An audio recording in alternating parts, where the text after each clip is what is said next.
Muito bem, boa noite a todos.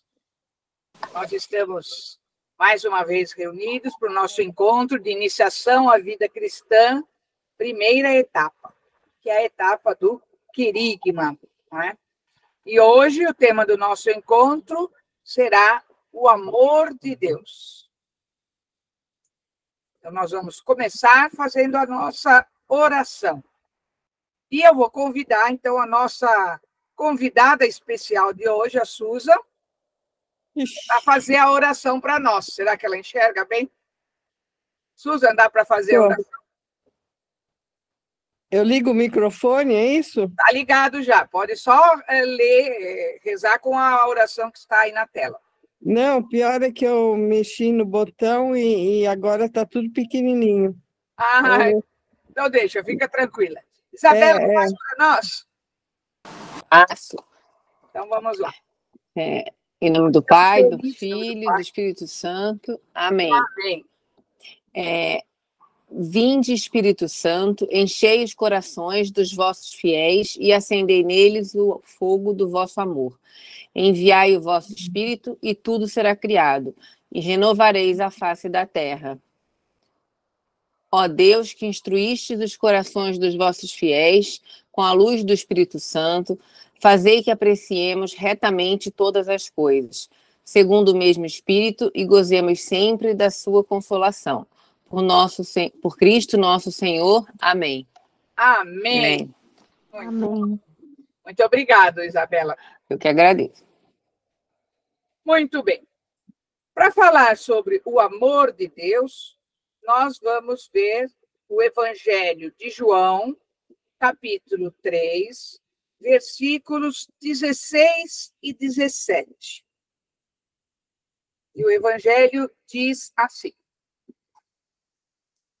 De tal modo Deus amou o mundo, que lhe deu seu Filho unigênito, para que todo aquele que crer não pereça, mas tenha a vida eterna. Pois Deus enviou o seu Filho ao mundo, não para condenar o mundo, mas para o mundo seja salvo por meio dele. Palavra da salvação. Aliás, eu acabei de ver que Senhor. Faltou um que aí.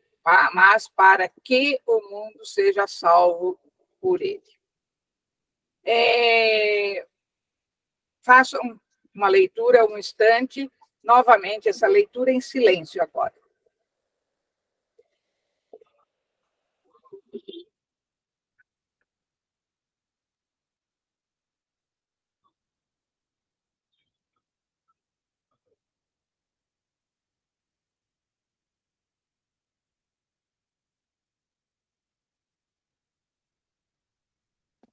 Muito bom.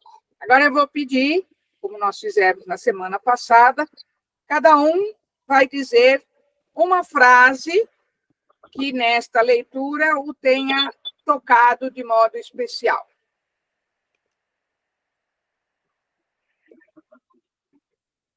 Pode levantar a mãozinha e falar. Fala, Aline.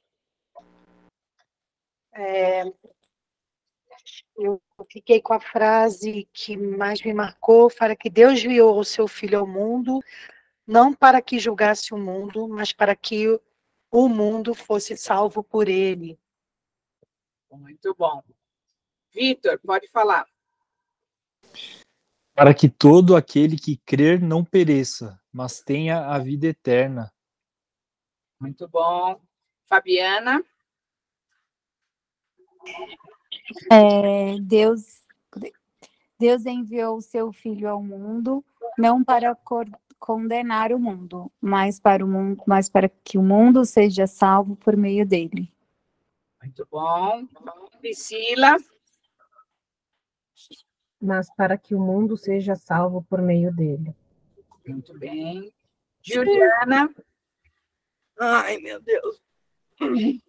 Deus enviou o seu Filho ao mundo, não para condenar o mundo, mas para que o mundo seja salvo por meio dele. Muito bem. Susan? Susan? Acho que a Susan desligou o microfone. Vamos passar para a Yara, depois a gente volta na Suza.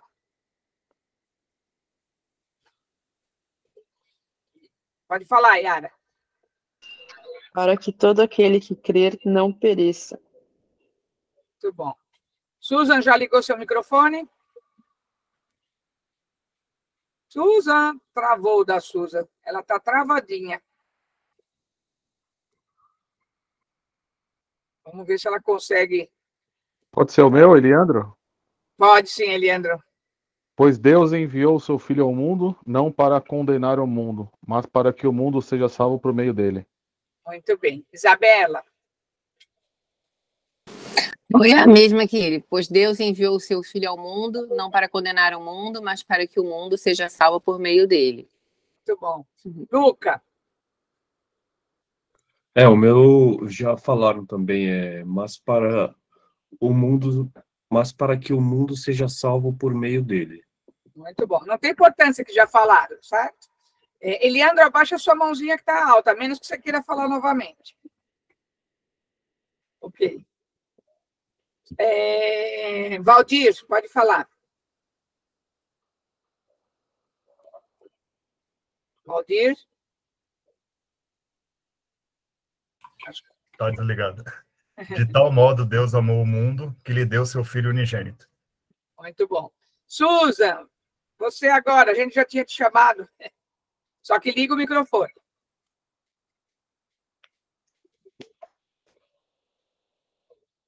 Enquanto a Susan liga o microfone, fala, Ana Lúcia. Não para condenar o mundo, mas para que o mundo seja salvo por meio dele. Muito bom. Eduarda. Eduarda escreveu: pois Deus enviou seu Filho ao mundo, não para condenar o mundo, mas para que o mundo seja salvo por ele. Muito bom. Eduarda, desliga sua mãozinha, porque senão eu não consigo ver os outros. Lília, pode falar.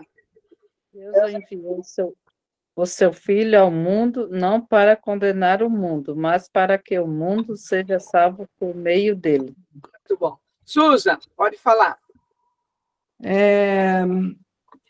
Para que todos tenham a vida eterna. Muito bom. Juliana. Deus amou o mundo que lhe deu seu Filho unigênito, para todo que crer não pereça. Muito bem. Quem mais? Susan e Juliana, por favor, apaguem a mãozinha, senão eu não consigo enxergar os outros. Luísa. Pode falar. De tal modo, Deus amou o mundo. Muito bem, muito bom, Luísa. Walter. Pois Deus enviou o seu Filho para condenar o mundo, mas para que o mundo seja salvo por meio dele. Muito bem. André. Sim, eu não consigo desligar a mãozinha. Tá bom, deixa ligada mesmo, André. Para que todo aquele que crer não pereça, mas tenha vida eterna. Muito bom. Tem mais alguém na fila? Carla. Bruna, Carla, né? Isso. Para que todos aquele que crê não pereça, mas tenha vida eterna. Muito bem. Todos, então, já falaram, certo? Conseguiu, Susan? Muito bem. Muito bem. Então, veja, nesse evangelho, muito nos toca, não é? Daquilo que a gente ouve. É um texto curtinho, 2 versículos apenas, mas que nos toca bastante. Então, vamos ver como é que nós podemos responder algumas perguntinhas. A primeira: por que Deus envia o seu Filho ao mundo? Preste atenção na pergunta. Por que Deus envia o seu Filho ao mundo?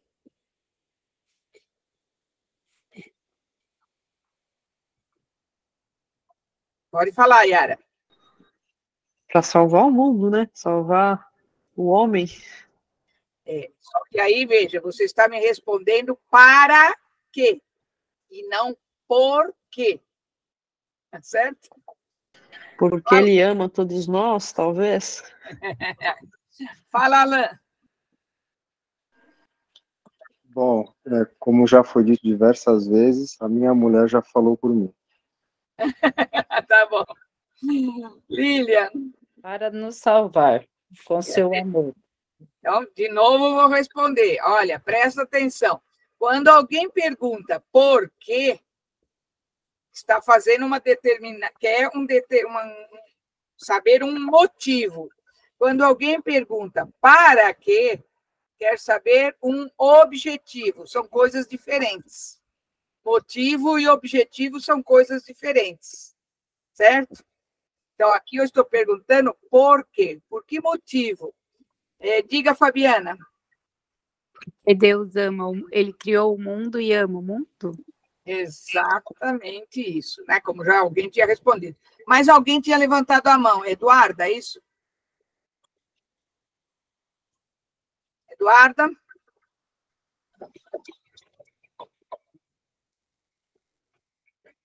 Só que eu não estou te ouvindo, Eduarda. Para não condenar o mundo. Exatamente. Mas aqui, novamente, para.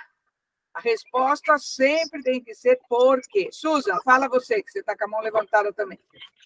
Então, porque no Antigo Testamento, Deus era conhecido como uma pessoa temerosa, que todo mundo tinha que ter muito respeito. E quando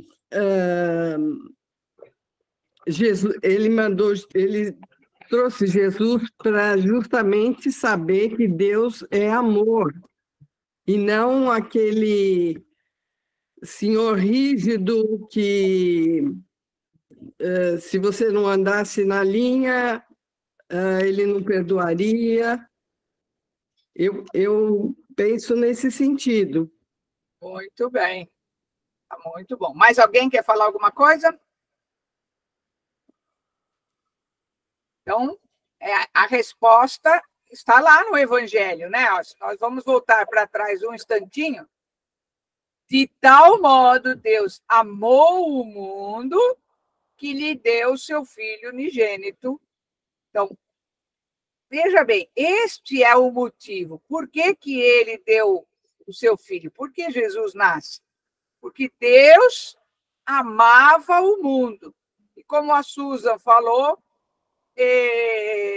o mundo não estava enxergando Deus como alguém que o amava. E uma coisa importante, hein? Veja, que aqui nós não estamos falando de simplesmente a humanidade.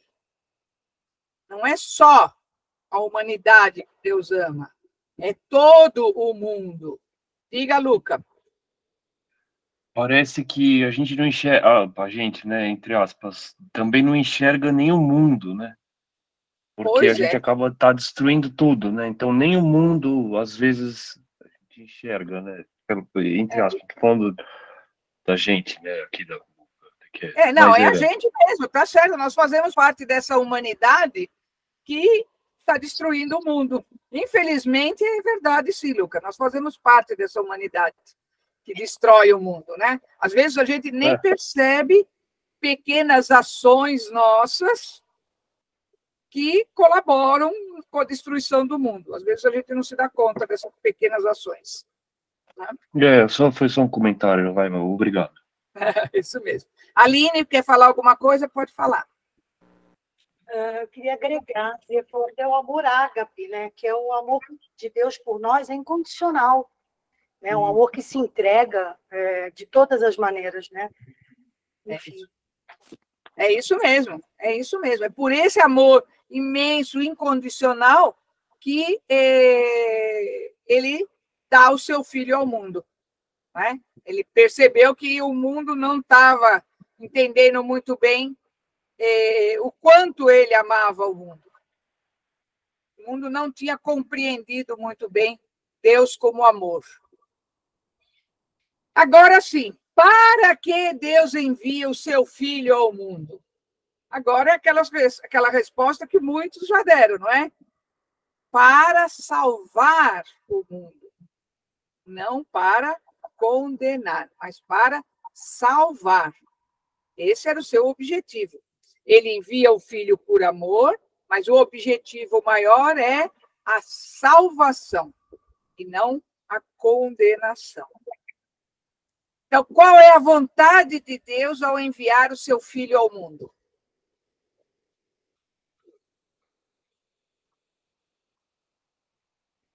Qual é a vontade de Deus, gente?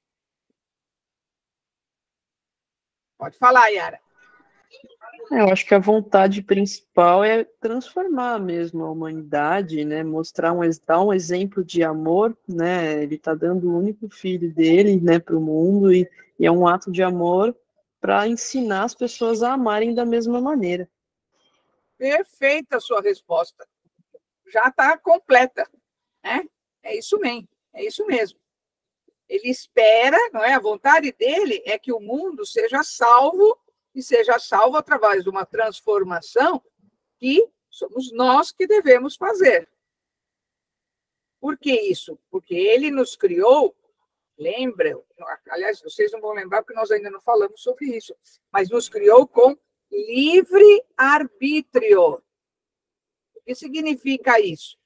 Por mais que a gente queira que Deus interfira naquilo que acontece no mundo, ele não vai interferir na vida das pessoas diretamente, porque cada um tem livre arbítrio.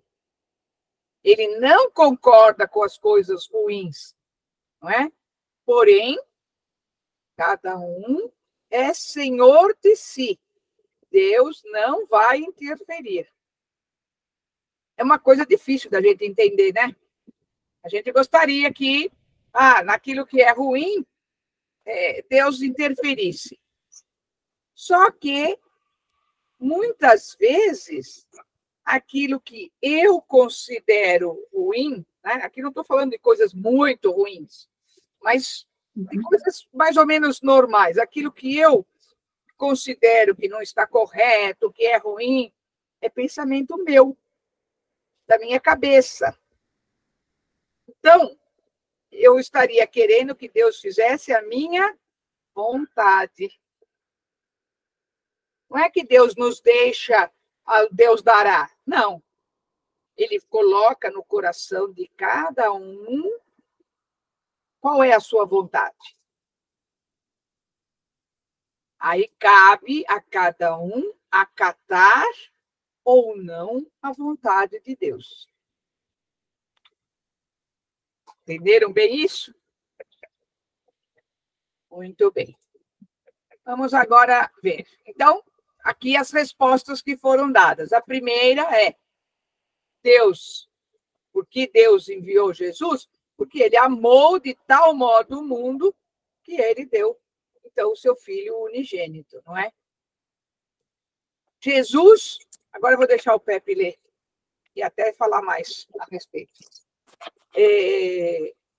Essas respostas são um pouco tiradas de um autor que nós gostamos muito, que é Padre José Antônio Pagola, esse livro que está aqui na minha mão, e que também fazem parte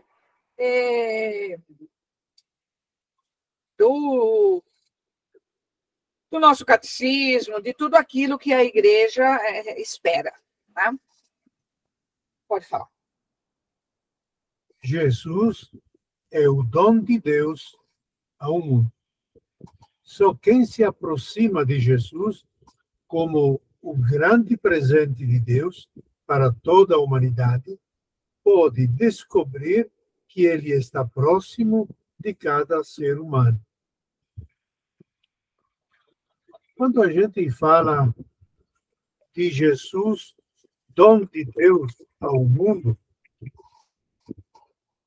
bom, eu gostaria, antes de fazer um pequeno comentário sobre isso, fazer outro tipo de comentário. Quando a gente lê o Antigo Testamento, a gente descobre que Deus nos ama desde sempre.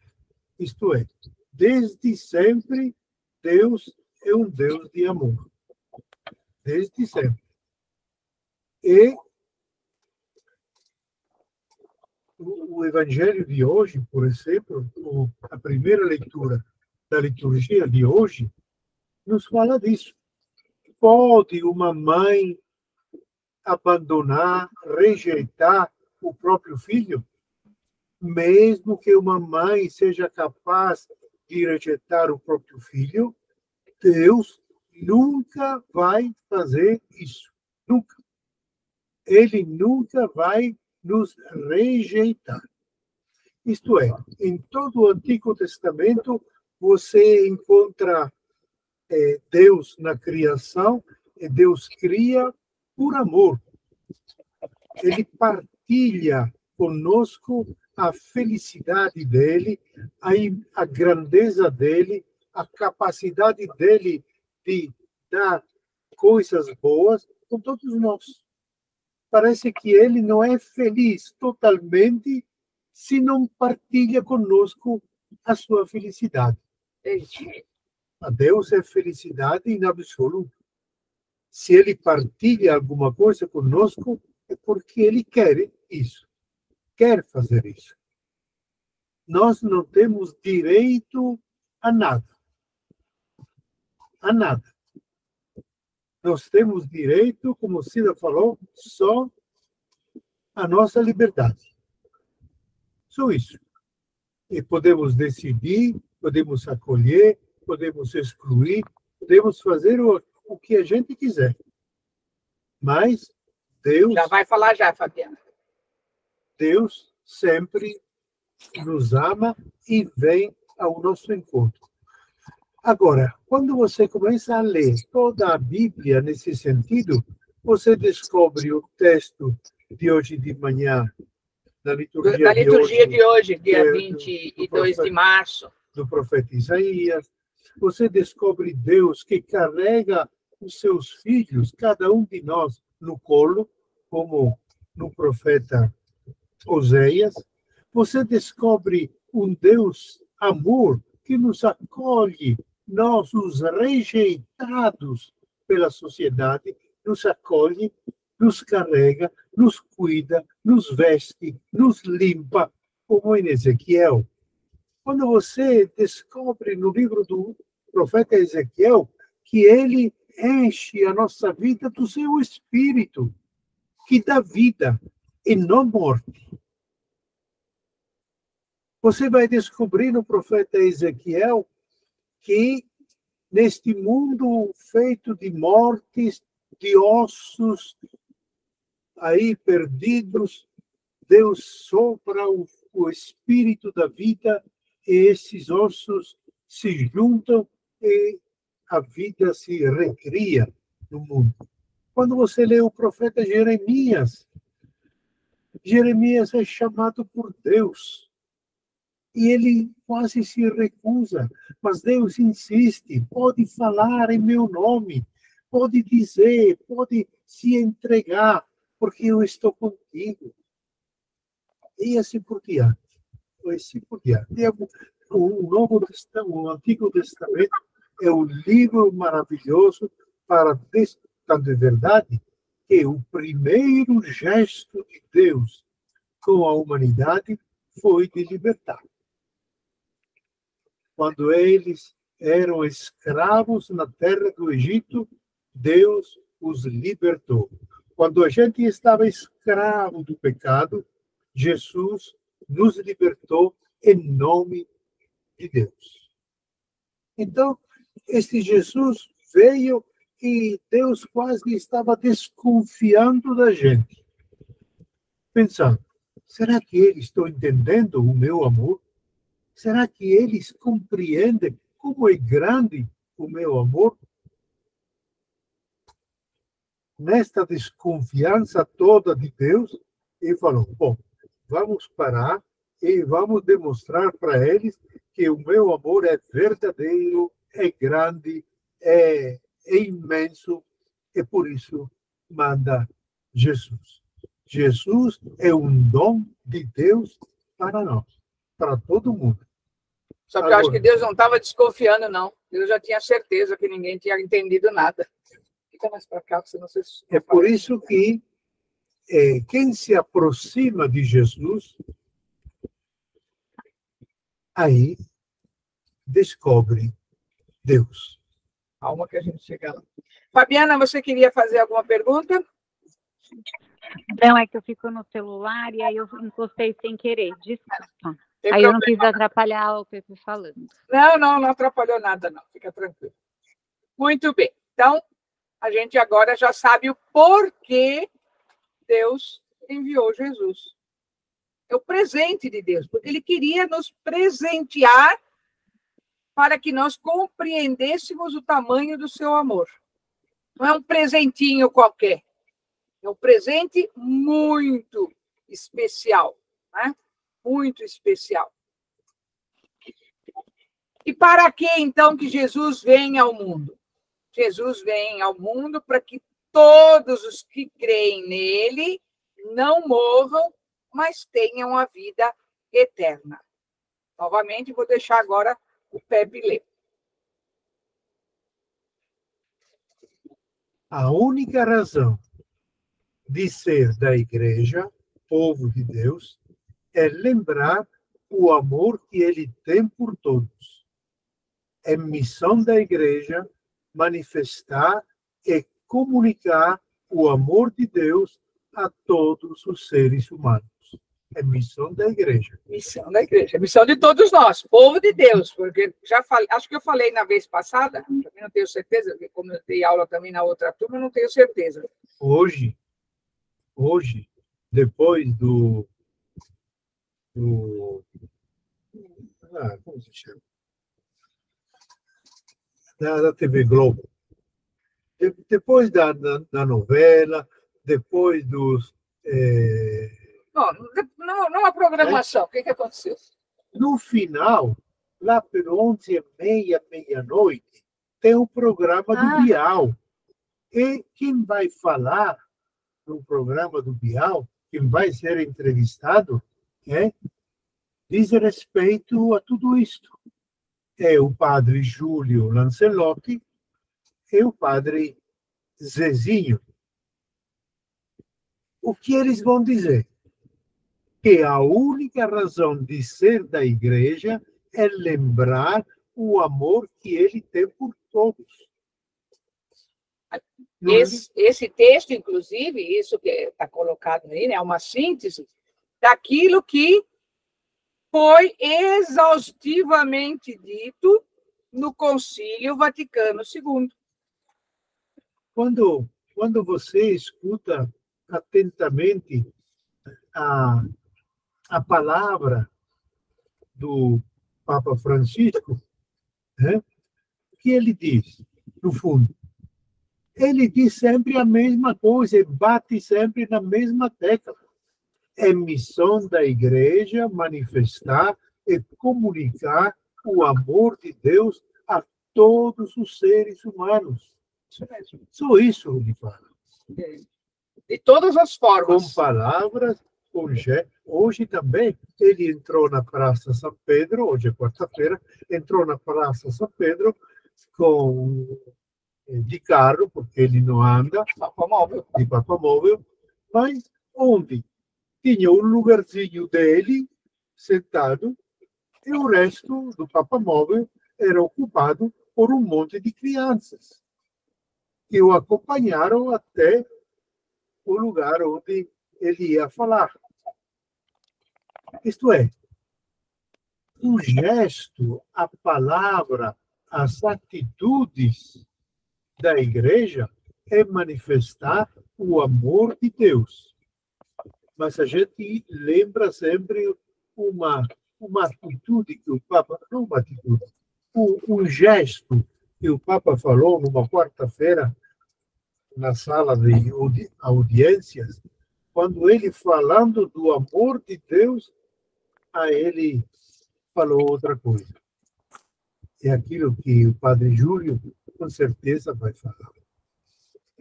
Ele, Papa, disse simplesmente, não pode falar de amor de Deus, isto é, não pode levantar as mãos para o alto se essa mão antes não mexe no teu bolso. Para socorrer o irmão. No teu bolso. Isto é, enquanto você não ver Deus no irmão, enquanto você não aceita o seu irmão, não ama o seu irmão, não ajuda, não compartilha, não é solidário, não é... Fica sempre mais longe este amor de Deus. Então, é importante que a gente tenha isso bem claro, né? Igreja não é apenas a instituição, lógico, a instituição é importante, por quê? Porque é ela que faz a voz chegar longe, né? Mas a instituição não existiria se não houvesse o povo de Deus ali, junto com ela, formando essa instituição. Então, nós, povo de Deus, como igreja, é nosso dever lembrar esse amor que ele tem por todos. E veja, eu deveria até ter grifado essa palavra todos. Não é só por aqueles que nós achamos que são bons. Deus ama o bom e o mal. Da mesma forma, ele ama os seus filhos, assim como uma mãe. Mãe não faz distinção entre os filhos, mesmo que aquele filho não seja aquilo que ela gostaria que fosse. Tá? Então, é esse amor incondicional de Deus, como já foi dito aqui hoje, esse amor incondicional que nós temos que ter no nosso coração e que nós temos que propagar com a nossa vida. Não é com palavras, porque palavra é muito fácil, né? Eu posso ficar aqui até amanhã falando do amor de Deus, e o Pepe também. Mas se for só da boca para fora, não vai valer de nada. Tá? Hoje o Papa, na audiência de quarta-feira, lembrou que em 1975, né, ele lembrou 75, né? 75, o Papa São Paulo VI publicou uma exortação apostólica chamada O Anúncio do Evangelho, Evangelii Nunciandi. Isto é, missão da igreja é manifestar e comunicar o amor de Deus, significa missão da igreja é evangelizar, isto é, anunciar o evangelho, anunciar a alegria do evangelho. A boa nova, que é o amor de Deus por nós. Essa é a boa nova que Cristo veio trazer. Cristo veio justamente para nos trazer essa boa nova, essa boa notícia, essa alegria que é o amor de Deus por todos, sem exceção. Por isso você pode dizer, mas esse amor de Deus, ele é católico, apostólico romano, ele é protestante, ele é budista, não tem religião. O padre Lancelotti, junto com a monja Cohen, e junto com um pastor protestante, eles escreveram um livro falando sobre o amor. Tudo é amor, me parece que se chama esse livro. Tudo é amor. Onde cada um mostra que o essencial da vida, o essencial da fé, o essencial da pessoa humana é se deixar preencher pelo amor. O amor que sempre tem um aspecto vertical e tem um aspecto horizontal. O amor com Deus, o amor com o irmão. E esse irmão não é qualquer irmão, é um irmão pobre. Não é todos, né? Não é só o pobre, é o pobre, o rico, o bom, o mau, aquele que age conforme nós achamos que deveria agir, aquele que não age conforme nós achamos que deveria agir. Todos são filhos de Deus, todos. Por mais que na nossa cabecinha humana isso não entre muito bem, todos são filhos de Deus. E por isso todos são amados por Deus. Eu não me lembro quem disse, eu acho que está, inclusive, numa das cartas de Paulo, alguma coisa assim. Deus não ama o pecado. Deus odeia o pecado. Odiar não, que Deus não sabe odiar, porque ele é todo amor. Mas ele não ama o pecado, ele condena o pecado. Mas ele ama a todos. Ele ama o pecador. Percebe? Ele condena aquilo que é mal, mas não a pessoa. Ele condena o mal que aquela pessoa faz, mas ele ama aquela pessoa. Alguém levantou a mão, não deu tempo de eu ver quem era. Se quiser falar, por favor. Não, eu ia completar a frase. É a Aline. Deus condena o pecado, ele não condena o pecador. Exatamente. Dentro da Igreja Católica, o primeiro que escreveu essa frase foi São João 23, na grande encíclica Mater et Magistra, me parece. Ele escreveu isso. A gente não condena o homem, condena o pecado. O pecado é o verdadeiro mal. O homem pecador é aquele que caiu por tantos motivos dentro do pecado.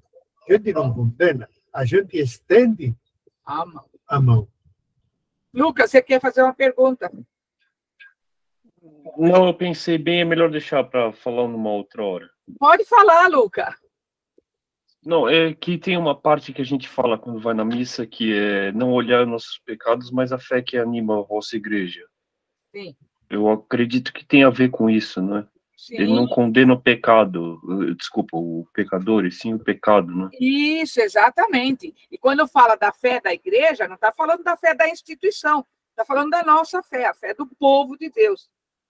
Sempre que fala de igreja, se refere ao povo de Deus, né? É isso mesmo. Quando a gente na missa a gente fala exatamente isso, e é correto. Vocês sabem que eu sou uma pessoa nova, né? Eu tenho apenas 20 anos. Em cada perna e cada braço. Entendeu? Eu tenho 81, mas a minha vivência vem de longe.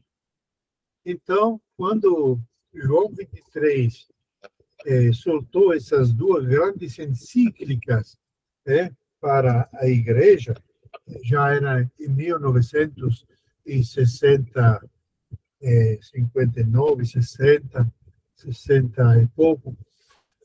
Mas em Turim havia outro grande pregador, a gente dizia padre, bispo, cardeal, que se chamava Martini. Bom, eu vou lembrar dele. Também eu escutei ele muitas vezes, fiz retiros com ele e tudo mais. Mas em Turim, naquele tempo, era em torno de 1970, 68, as grandes revoluções sociais da Europa, 70, 71. Em Turim, havia uma luta constante entre o sistema capitalista encabeçado pela Fiat e a igreja, que olhava para os pobres e tudo mais. E o cardeal, como é que ele enfrentou essa situação? Com palavras e com exemplos. Com palavras, ele escreveu uma carta pastoral, como a gente diria, corajosa, chamada essa carta pastoral Caminhar Juntos. Isto é, enquanto a gente não decide de caminhar juntos, nos perdoando, nos repartindo as coisas, não dando atenção ao outro, não caminhar juntos. É fazer concreto o amor de Jesus. Caminhar junto. Não era cardeal Pellegrino, porque ele nunca quis se chamar cardeal. Lembrou o nome, viu? Era Dom Pellegrino. Ele sempre quis se chamar Padre Pellegrino. Padre. Embora fosse cardeal. Sempre assim. Simples até o extremo. Baixinho, pequenino, difícil de entender quando falava de teologia, mas dava para entender o gesto de solidariedade que ele dava. Então, quando você olha esta igreja e vê esta igreja hoje, você fala, olha, aquilo que diziam de Jesus, olha, será que ele é João Batista? Será que ele é Elias? Será que ele é? Hoje você vê o Papa Francisco e você diz, será que é o Padre Pellegrino que está vivo de novo? Será que é João 23 que ressuscitou, está no meio de nós? Será que é Papa João Paulo II? Será que é Paulo VI que chegou? É tudo isso. É a igreja hoje que está... Movida pelo Espírito Santo. Movida pelo Espírito e pegando, renovando, reativando tudo aquilo que esse povo já escreveu, fez, testemunhou no longo dos séculos. A gente sempre se honrava da nossa amizade com Dom Paulo Evaristo. A Dom Paulo Evaristo era assim, simples, simples. Nada de cardeal, solene, nada. Perto do povo. Quando você olha para o bispo de Mariana, que era aqui de São Paulo, Dom Luciano Mendes, quando ele brincava com as crianças, e elas diziam, bispo, deixa eu colocar na cabeça esse negócio que você tem na sua cabeça. A mitra. A mitra. E ele simplesmente pegava a mitra e colocava na cabeça das crianças. Eles estavam felizes da vida. Era o bispo das crianças, era o bispo do povo, era o bispo dos pobres, era o bispo feito amor de Deus para o povo. É isso mesmo. E hoje a gente pode compreender bem tudo isso, porque a gente tem esta imagem que está nos trazendo, e vocês veem, não é que surgiu agora. O Papa Francisco não nasceu do nada. Nasce numa história que vem, né, há muitos e muitos anos, vem correndo os séculos e vai cada vez mais sendo coroada, nos mostrando este amor de Deus. Alguém quer falar mais alguma coisa? Não? Então vamos seguir. Lembrei da passagem de João também, 8, do 1 a 11, quando ele fala para Maria Madalena, vai, não peques mais, né? Então, exatamente, ele condena o pecado, né? Mas ele não condena o pecador. Pois é, já que você citou Maria Madalena, na verdade, ali ele não fez condenação nenhuma. Ele só diz para ela, vai, não peques mais, vamos dizer assim, como um conselho, certo? Porque ele fala, desculpa, até cortando você, ele ergueu e falou, tá vendo, ninguém Erguendo-se Jesus e não vendo ninguém mais além da mulher, perguntou-lhe: Mulher, onde estão aqueles teus acusadores? Ninguém te condenou? Respondeu ela: Ninguém, Senhor. Então lhe disse Jesus: Nem eu, nem tampouco te condeno. E vai, não peques mais. Pois é, então, é exatamente o que eu estou falando. Eu também não te condeno. Vai e não peques mais. Percebe? Ele não dá uma ordem. Ele dá um conselho. E é lógico que ela segue o conselho dele, né? Porque ela se sentiu amada naquela condição em que ela estava, jogada no chão para ser apedrejada. Ele não a amou porque ela chegou lá e pediu, perdoa os meus pecados. Não. Ele amou mesmo ela sendo uma pecadora. E a livrou de morrer apedrejada. Então, é exatamente esse amor que a gente tem que ter claro para nós. O outro ponto, então, dessa nossa reflexão, Deus não mandou seu Filho ao mundo para condenar o mundo. Nós estamos falando sobre tudo isso até agora, né? Enquanto que nós já falamos. Então, Deus dá ao mundo o grande dom que é Jesus, para a salvação e não para a condenação. Só com o coração repleto de amor, nós podemos alcançar a conversão nossa e dos nossos irmãos. Ninguém vai alcançar conversão se não tiver o coração repleto de amor. Ninguém vai alcançar a conversão do outro se não tiver o coração cheio de amor. É o amor que transforma o mundo. Não é a guerra, não é o poder, não é a lei nenhuma transforma o mundo. Tanto que o próprio Jesus deixa como mandamento o quê? A lei do amor. Amai-vos uns aos outros como eu vos amei. Esta é a lei que Jesus nos deixa. Esse é o mandamento de Jesus. Amai-vos uns aos outros como eu vos amei. Eu sempre falo que, porque primeiro ele diz, né, no Evangelho está escrito, amai-vos uns aos outros como a vós mesmos. É para a gente amar o nosso irmão como a gente ama a nós mesmos. Só que na convivência com eles, ele descobriu que eles nem se amavam. Porque assim, a gente nem consegue se amar direito. Se a gente se amasse, a gente não se deixava aprisionar por nada.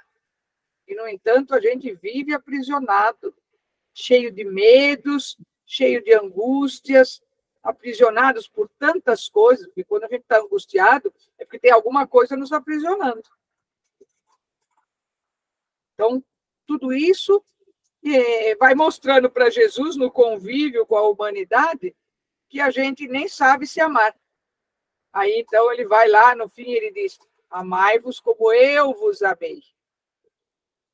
E ele nos amou até entregando a própria vida, né? Então, é importante isso. É com o coração repleto de amor que nós vamos alcançar a nossa conversão e a conversão dos irmãos. Diga, Lene.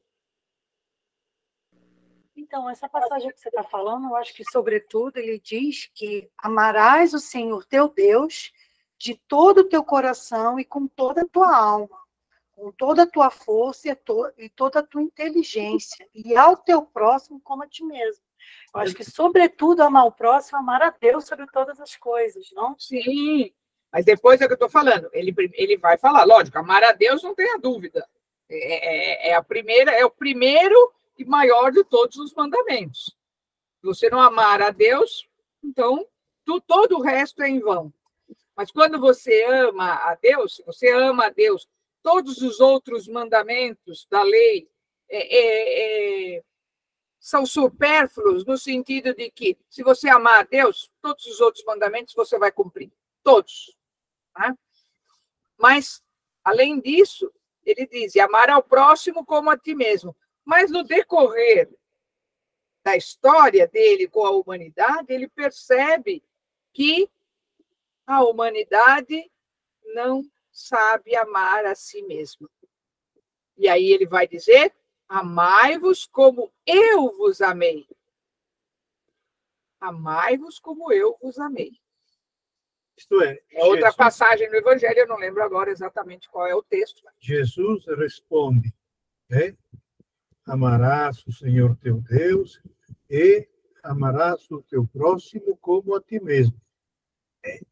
Esse mandamento que Jesus lembra é para dizer, Jesus não rompe com o Antigo Testamento. Exatamente. Quando Jesus fala para o povo hebreu, ele anuncia e diz para ele, vocês têm essa lei lá no Antigo Testamento. No livro do Levítico está escrito bem claro, amarás o Senhor teu Deus com todo o teu coração, com toda a tua alma, com toda a tua mente, e amarás o teu próximo. Está lá, está escrito na lei.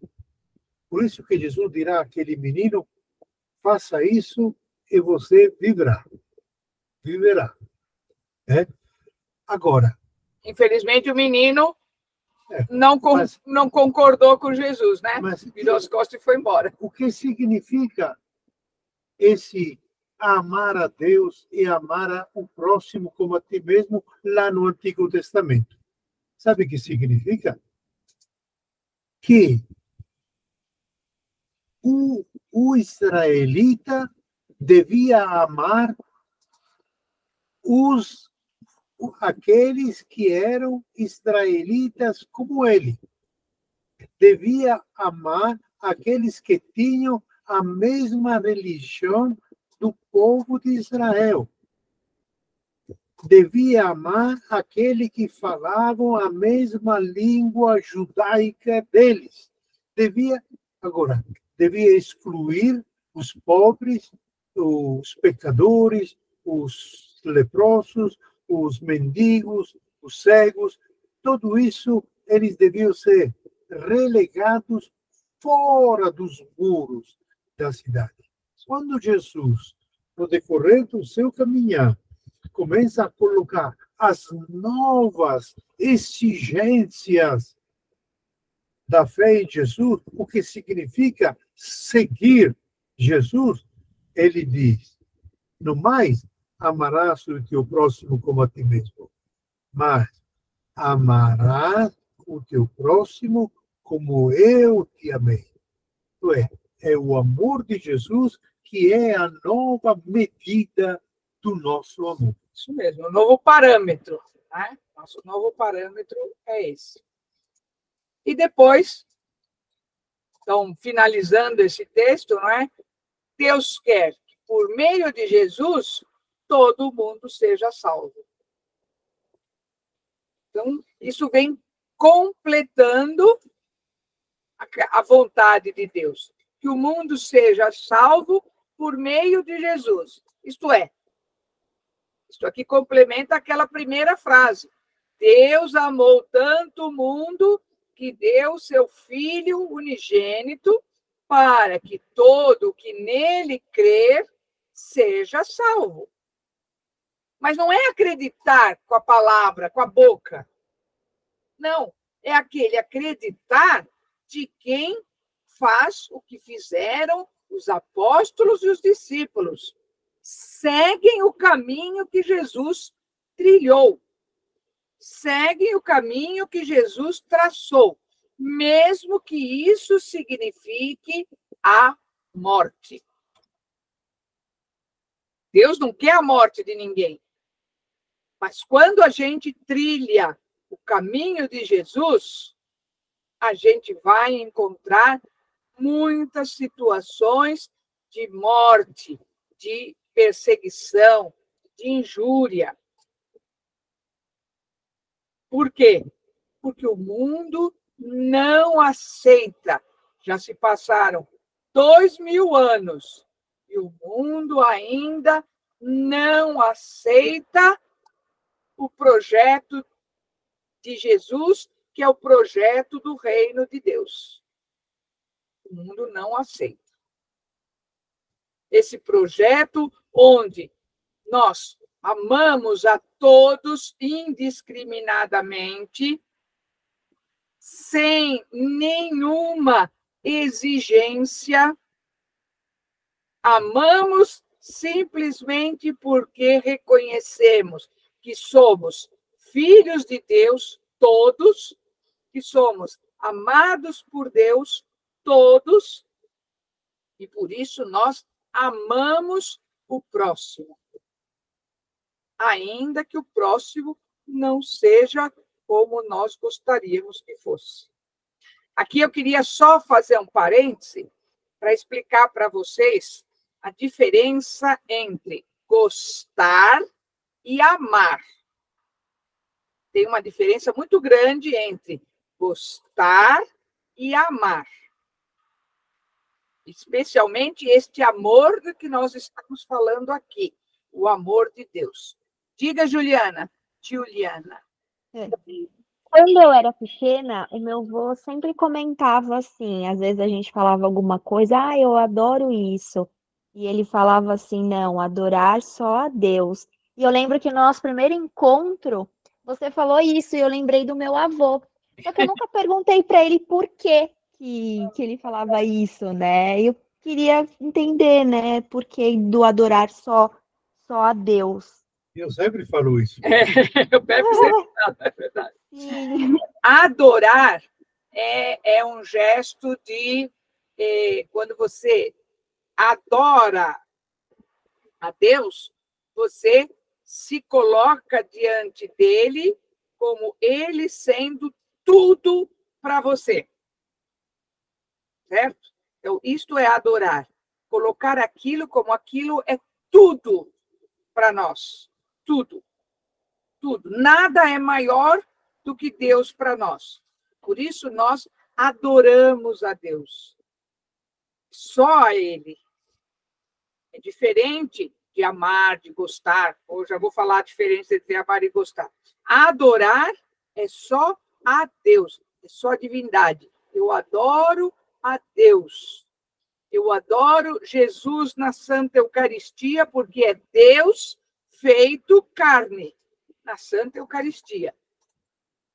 Eu não adoro Maria, em hipótese alguma. Eu sou devota de Nossa Senhora Aparecida até o fundo da alma. De Nossa Senhora de Loreto, são todas a mesma Nossa Senhora. De Nossa Senhora Auxiliadora, nós fazemos parte da ADMA. Eu adoro, não.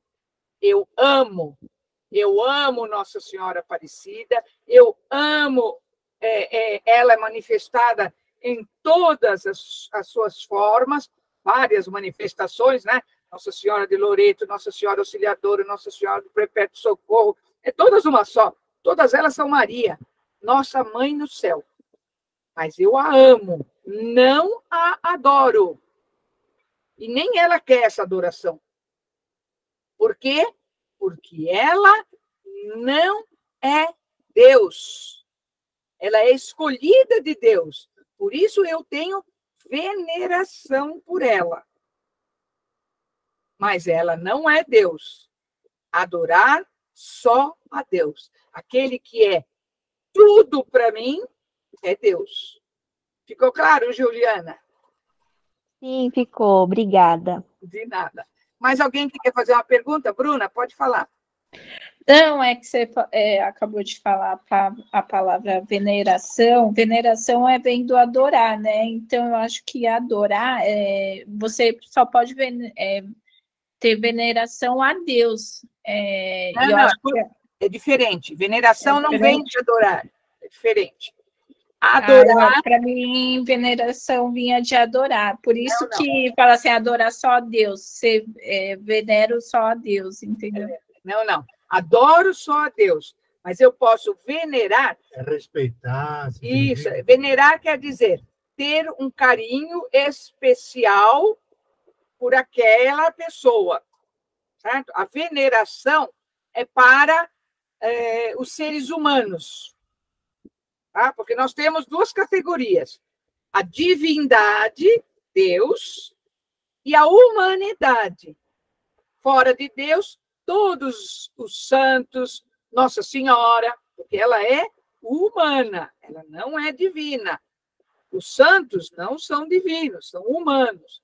Então, a veneração, esta devoção especial pelos santos, por Nossa Senhora, isso se chama veneração.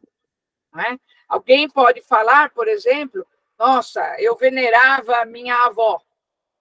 No sentido disso, ela era uma pessoa que, para mim, era uma santa pessoa, mesmo estando viva, né? Mas era uma santa pessoa, então eu tinha por ela um carinho e uma devoção especial. Isto é veneração. Tá? Adorar é só para Deus, para a divindade. Então, eu adoro Deus Pai, Filho e Espírito Santo. Eu adoro a Santíssima Trindade, que é Deus. Mas venero Nossa Senhora, venero os santos, tá? Tem o santo da minha devoção, São Francisco, e então isto é a veneração. Agora, vamos voltar à questão de diferença entre amar e gostar. Aí, falando bem de nós, como sentimento humano, tá? Amar e gostar. Nós gostamos das pessoas que nos fazem bem, que nos querem bem e a quem nós queremos bem. Nós gostamos dessas pessoas. A gente quer. Gostar significa gosta de estar junto, quer estar perto dela, quer compartilhar a sua vida com ela, quer viver momentos de alegria com ela, até mesmo momentos de tristeza. Na hora de um luto, na hora de uma tristeza, você quer que aquela pessoa esteja perto de você de alguma forma. Tá? Nós gostamos. Isso é gostar. Lógico que eu nunca vou gostar de alguém que me fez o mal. Não sou masoquista, né? Alguém aqui é masoquista? Gostar de quem faz mal?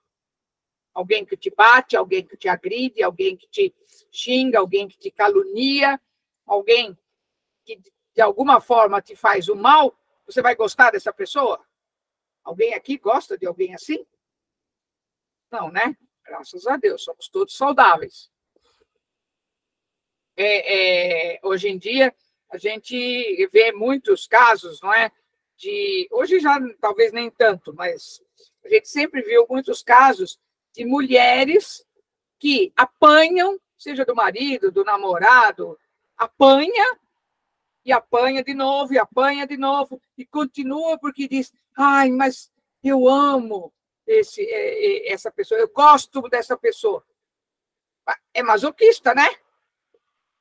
Gosta, continua apanhando e continua junto, é masoquista. Eu não gosto, não. Eu não vou gostar de quem me bate, de jeito nenhum. Eu não vou gostar de quem me faz mal. E Deus não nos pede isso. Deus não nos pede que gostemos de quem nos faz mal. Aí é que eu digo que gostar é diferente de amar. Por quê? Amar, este amor que Deus nos pede, é querer o bem do outro, mesmo que o outro tenha te feito mal. Deu para compreender? Querer o bem do outro, mesmo que o outro tenha te feito muito mal. Um exemplo disso nós vimos numa campanha da fraternidade há muitos anos atrás, nos anos 80, teve uma campanha da fraternidade que era voltada para refletir a questão das prisões, né, dos presidiários, dos encarcerados. E havia um depoimento, nossa, aquele depoimento me marcou demais, tanto que, olha, tantos anos se passaram e eu não esqueço. Era uma mãe, ela tinha um filho único, e esse rapaz foi assassinado. O assassino do rapaz foi preso, ficou na cadeia. Eu não me lembro o motivo pelo qual um tinha matado o outro. Porém, o depoimento que a gente tinha, era lido na campanha da fraternidade, mostrava aquela senhora era a única pessoa que visitava o rapaz que tinha assassinado o seu filho na prisão. Ela ia todas as semanas na prisão visitar o rapaz. Esse simples gesto dela transformou a vida daquele rapaz. Quando ele cumpriu sua pena, quando ele saiu da prisão, se eu não me engano, ele inclusive se tornou religioso, não foi, Pedro? Eu não me lembro direito, mas se eu não me engano, ele se tornou religioso. Veja o tamanho da conversão que aconteceu no coração deste rapaz, simplesmente porque ele foi amado pela pessoa mais improvável, a mãe do rapaz de quem ele tinha tirado a vida. Entenderam o que é amor? Esse amor de Deus por nós, esse amor que não condena o pecador, é assim que Deus nos ama. Valdir do Amaral colocou aqui. A latria trata-se de adoração a Deus. Vou ler. Outro é o culto de veneração aos santos, uma forma que também se alcança a glória de Deus, lógico, chamado de dulia. Neste se destaca a veneração prestada à Virgem Maria, que é esse chamado de hiperdulia. Viu? Muito obrigado, Valdir. Olha aí que bela colocação que ele põe aqui. Acho que ele tirou isso do catecismo. Muito obrigado, Valdir. Muito boa a sua contribuição. Agora, eu conheci na Itália, não conhecia a menina, porque já tinha morrido, né? Santa Maria Goretti, já ouviram falar? A menina, creio que sim, assassinada e tudo mais. Eu não conheci ela, mas eu conheci o assassino dela, que estava, depois da condenação, fez anos de cárcere e estava lá num convento de freiras, num quartinho, e aí morreu até o final da vida, sempre rezando, pedindo perdão a Deus e chorando. É nesse tempo que eu conheci ele, impressionado de como o amor de Deus pode dar a essa pessoa a experiência do perdão, mas também a experiência a consciência do mal feito. E a Maria Goretti havia perdoado ele antes de morrer. A própria Maria Goretti o perdoou antes de morrer. Se vocês não conhecem, dá uma procuradinha. Com certeza, qualquer página do Google vocês vão encontrar. Diga, Aline. Mas se ela foi assassinada pelo cara, como é que ela perdoou ele antes de morrer? Não, ela não foi, ela foi assassinada, mas foi, ela teve um tempo, vamos dizer assim, ela não morreu imediato, né? E ela perdoou ele antes de morrer. Se eu não me engano, é Goretti que faz isso, sim. A gente tem outros depoimentos de santos e santas que passaram por esse tipo de situação e que perdoam. Aliás, não precisamos ir longe. Aliás, ela não fez nenhuma novidade. Deus em Jesus Cristo, certo? No alto da cruz, o que diz? Qual é uma das últimas palavras de Jesus no alto da cruz? Perdoar, eles não sabem o que fazem. Pois é. Tá vendo? Tá aí. Então, Maria Gorete não fez nada de diferente. Ela e todos aqueles que, apesar de estarem sendo mortos, perdoam aqueles que os estão matando. Por quê? Porque não sabem o que fazem. Essa pessoa que tem este coração tão cheio de amor a este ponto, já está em Deus. Deus já está nesta pessoa, Deus já habita ali, como habita em todos nós, Deus habita em nós. Mas nós nos fechamos ao amor dele. Essa pessoa está totalmente aberta a esse amor. Essa pessoa já está em Deus. É o caso de Maria. Né? Maria está totalmente em Deus. Pensa bem, ser mãe de alguém que passa inocentemente por todo aquele martírio que Jesus passou. Em algum momento, toda a palavra de Deus, a gente ouve uma única palavra que diga que Maria se revoltou contra Deus ou contra os homens por causa do que estavam fazendo com Jesus? Não. Tá? Ela sofreu, lógico. Sofrer é uma dor que a gente não faz nem ideia. Porém, ela não se revoltou contra ninguém. Ela estava cheia do amor de Deus.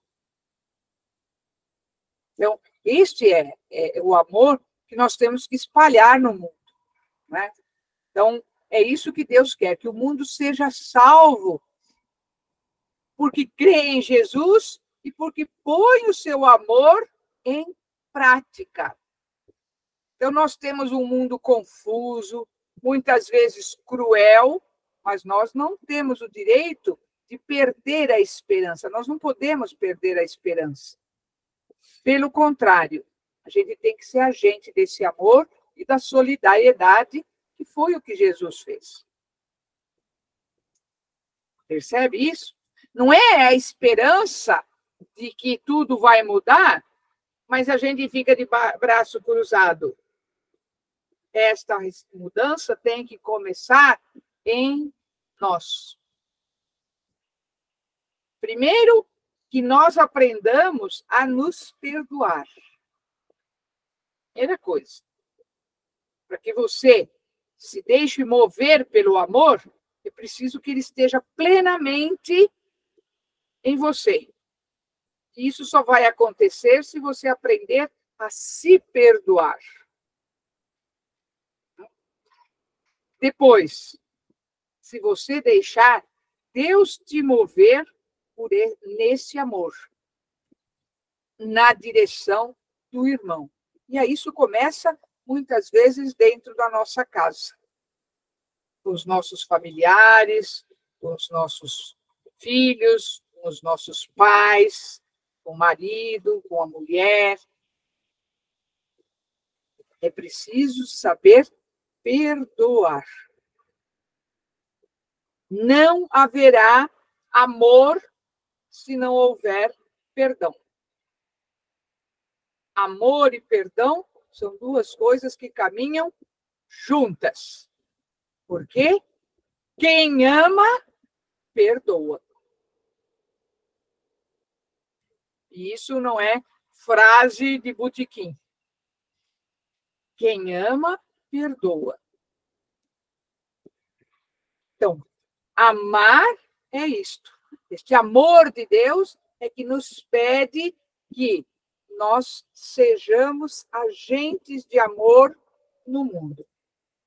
É lógico que não significa que eu vou gostar de alguém que me faz o mal, mas significa que, mesmo não gostando, porque ele me faz mal, ela me faz mal, Eu quero o seu bem. Eu quero o que for melhor para ela, para aquela pessoa. Vê como isso vai na contramão daquilo que a gente normalmente pensa?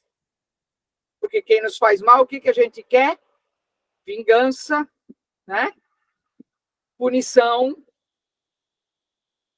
Então, lógico, cometeu um crime, tem que ser punido por aquilo. Mas isso não significa ser punido sem dignidade. Entende o que eu estou dizendo? Querer o bem é querer que, apesar da punição que aquela pessoa vai ter que cumprir, que aquela punição o ajude a se tornar uma pessoa melhor e não uma pessoa pior, porque vai encontrar num presídio, numa cadeia, condições indignas de qualquer ser humano. Deu para todo mundo compreender, gente, o significado desse amor de Deus? Sim. Então, e é isso que Jesus fez. Não é?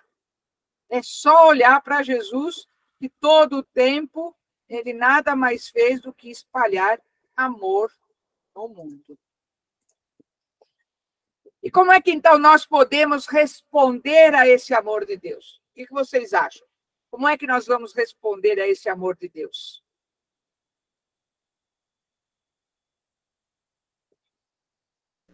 Amando. Amando. Simples assim. Nós vamos corresponder ao amor de Deus amando. E como eu disse agora há pouco, perdoando também. Não é? Uma coisa não caminha sem a outra. Então, qual é o nosso compromisso diante da certeza do amor de Deus por nós? Qual é o compromisso que nós assumimos diante da certeza do amor de Deus? Pode falar, Luca. É retribuir. Retribuir. É o que eu achei, né? Retribuir esse amor da melhor forma que entendeu, vai. Isso mesmo. Corresponder. A gente tem que se comprometer. Diga, Juliana. Acho que honrar, né, o amor dele por nós. Sim, honrar. Mas e como é que a gente honra?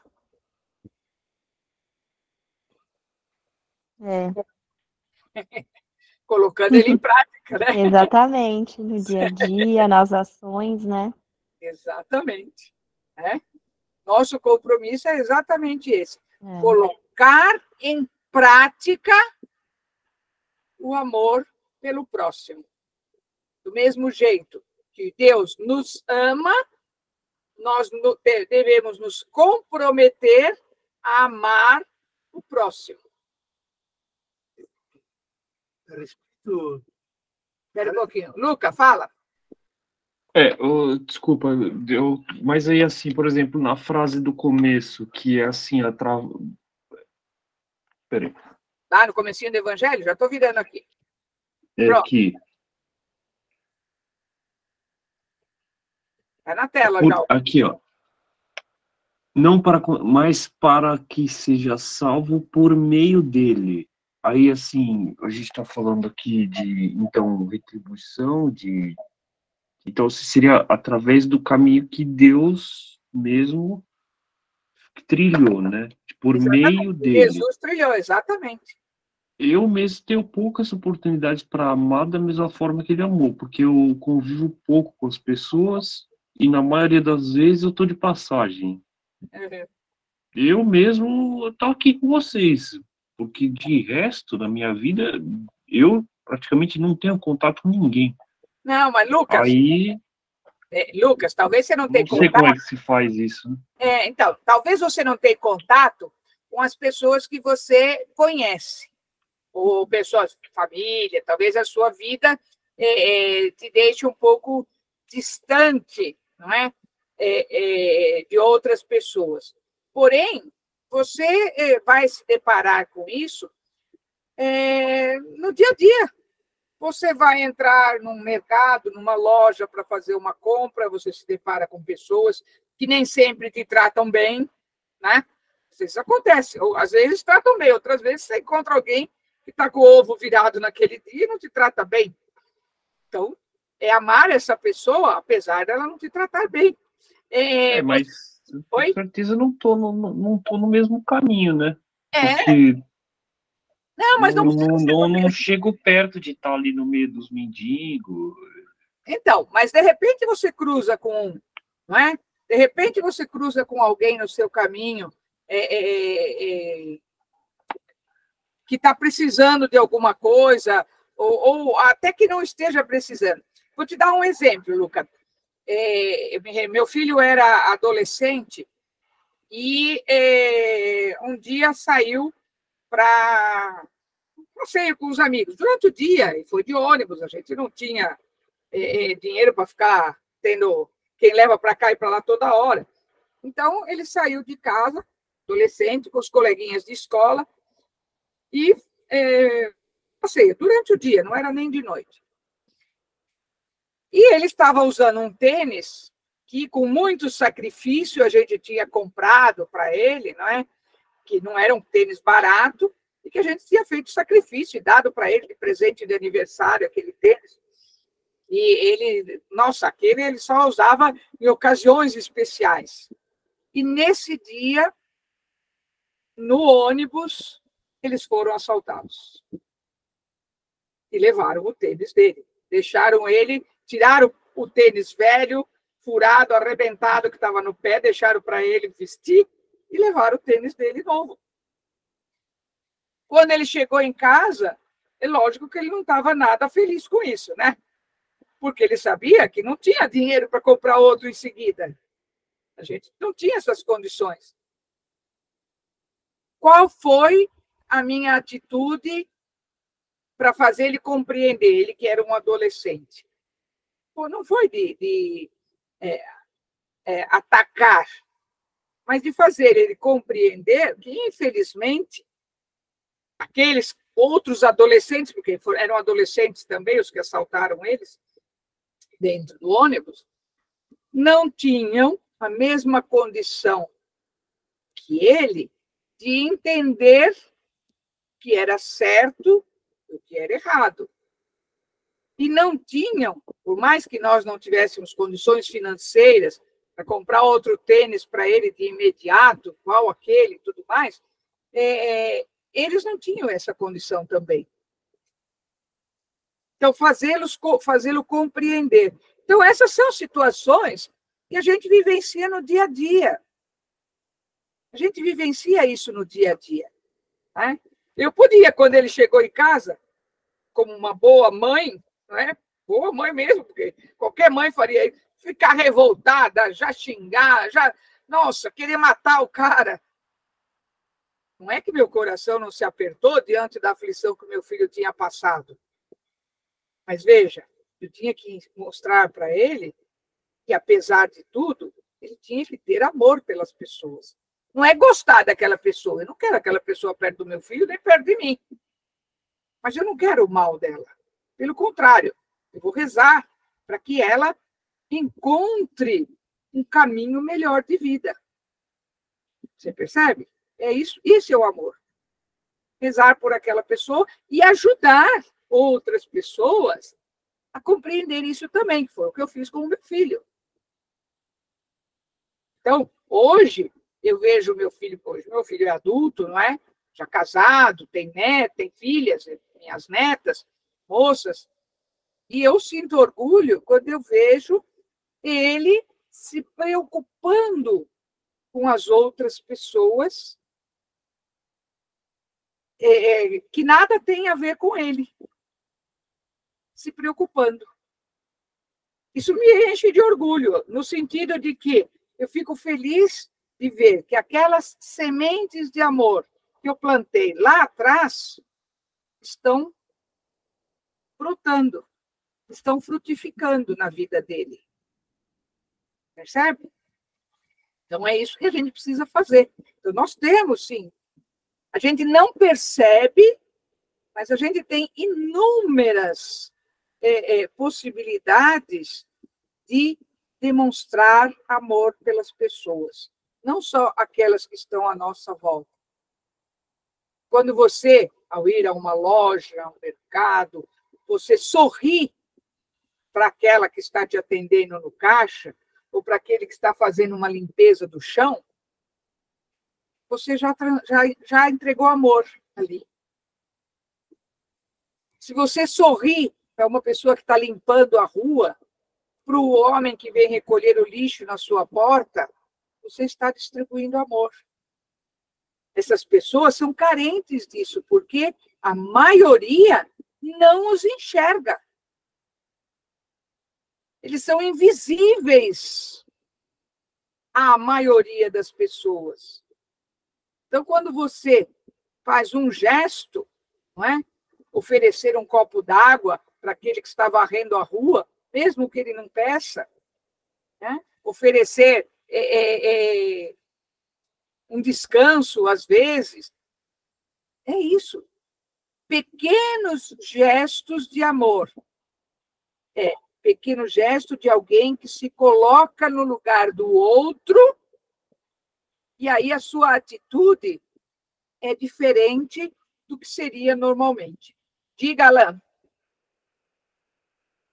Alan, pode falar. Não, eu coloquei ali um pensamento só, né? Que devo ter escutado isso alguma vez, que o amor, ele cresce na medida em que a gente divide ele. Isso mesmo. É isso mesmo. E essa divisão é isso. É com as pessoas mais improváveis. A gente distribui amor com as pessoas mais improváveis. A multiplicação dos pães foi isso aí. Dividiu, cresceu. Eu também, é isso mesmo. Foi um gesto de amor de Jesus. Dai-lhes vós mesmos de comer. Né? E deu para todo mundo comer e ainda sobrou. É isso. Então, deu para entender bem? Ainda vou pensar bastante, mas obrigado. De nada, Lucas. Muito bem. Então, esse é o nosso compromisso, gente. Distribuir amor. E a gente não precisa começar fazendo coisas grandes. Basta fazer aquilo que a gente pode, por menos que seja. Como eu acabei de falar, um sorriso já é um gesto de amor. Principalmente quando você não está com vontade de sorrir. Às vezes você está com dor, às vezes você está triste, mas alguém que está ao seu lado pode estar em situação pior. Então, a gente sorri. Porque a gente também gostaria que alguém sorrisse para nós. Né? Muito bom. Então, agora nós vamos, em forma de oração, fazer este nosso compromisso, ou melhor, falar, não é, para Deus aquilo que a gente quer neste momento em que nós estamos concluindo este nosso encontro. Eu vou pedir para alguém, Luca, você, faça a oração para todos. Eu sou... Tá. Estou com o fone aqui, não sei se vocês estão me ouvindo bem, mas eu vou falar. Sim, sim. Estamos ouvindo bem. Bom, Deus Pai de amor, nós vos louvamos e damos graças por vossa infinita misericórdia, que nos deu seu próprio Filho para ser na terra sinal do vosso amor. Iluminai-nos e concedei-nos a graça de vivermos mergulhados no vosso amor, sendo nós mesmos sinais desse amor para todos os nossos irmãos e irmãs. Assim seja. Amém. Amém. Então, esse é o nosso compromisso, não é? Contando com a graça de Deus, sermos amor para os nossos irmãos. Opa, vamos agora, deixa eu ver se eu não pulei nada. Não. Nós vamos agora a bênção final, e depois, então, ninguém sai, tá bom? A nossa proteção está no nome do Senhor, que fez o céu e a terra. Senhor, acolhei a intenção destes vossos filhos que desejam ser sinais do vosso amor entre os irmãos. Iluminai-os e fortalecei-os para que perseverem mesmo diante das dificuldades. Isso te pedimos, por intercessão de Maria Santíssima. Amém. Amém. Desça sobre todos nós a bênção de Deus, Pai, Filho e Espírito Santo. Amém. Amém. Muito bem, vamos agora, concluindo o nosso encontro, parar a nossa gravação.